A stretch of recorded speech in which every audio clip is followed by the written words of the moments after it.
Hi everyone, I'd like to say a couple of things here. Firstly, about my videos. I post them on various different websites and I do appreciate all the comments and the messages I get, but I could really do without seeing any more racist comments, if you wouldn't mind.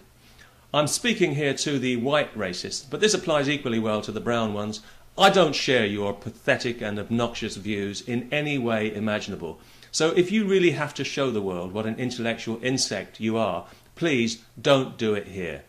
Because every time I see one of your comments, it's like stepping in dog shit, and I don't want to have to follow you around with a pooper scooper, so if you could help me out and just put them somewhere else, preferably up your own fundament, using the business end of a pineapple, I'd be much obliged. And secondly, I'd like to say a few words about the Bible. It seems to me that because faith operates outside the bounds of reason, it feels entitled to claim knowledge from unreasonable sources, such as divine revelation, which is a fancy way of saying voices in the head, or dreams, or even drugs, if you read the book of Revelation, which is an extraordinary account of a bad trip through the canyons of a frazzled mind. It's the last book in the Bible, and it was written by somebody called John of Patmos, and he was definitely on something, because the island of Patmos is notoriously abundant in psilocybin mushrooms, and you don't need to ingest too many of them to start having rabid visions, maybe even scribble a book of wild ramblings and ravings while you're at it. What could be more natural? Although reading Revelation, I don't get the impression of anyone actually having written it so much as shouted it while hanging upside down by his ankle from a bell tower, or scrolling it in his own blood on the city walls. It's fair to say that I'm not entirely convinced that this is the product of a healthy mind. Of course, I have to balance these doubts against the counter-argument, which is, but it's in the Bible, so it must be true, because the Bible is the Word of God, because it says it is, so it must be true, because the Bible is the Word of God, etc., etc. Clearly, for some people, God doesn't move so much in mysterious ways as in ever-decreasing circles. I wonder if he goes in the opposite direction in the Southern Hemisphere. Maybe somebody can write and let me know. But I find it quite ironic that some Christians would like to ban the Harry Potter books in case their children turn to witchcraft and away from Jesus, as opposed to turning to Christianity and even further away from Jesus, from what I've seen. Jesus camp, anyone? I don't know about you, but I smell sulphur.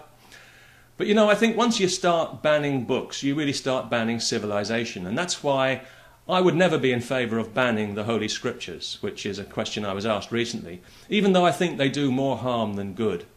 I think the Bible, and the Quran for that matter, are very ambiguous books to quite a dangerous degree, because they both preach peace, as they often claim to do, yes, but they also preach violence. So really, it depends what you're actually looking for when you open the book, because that's pretty much what you're going to find. And if you choose to read it literally, well then yes, you've got yourself a charter for barbarism. But if you approach it as the inspirational text that it was doubtless meant to be, well then you can access a world of some subtlety and wisdom. But you have to actually want to do it. And unfortunately, too many people prefer dogma to enlightenment. They'd rather use their holy books to reinforce their own narrow prejudices and then try to impose them on everybody else. Like cavemen using a flashlight as a hammer.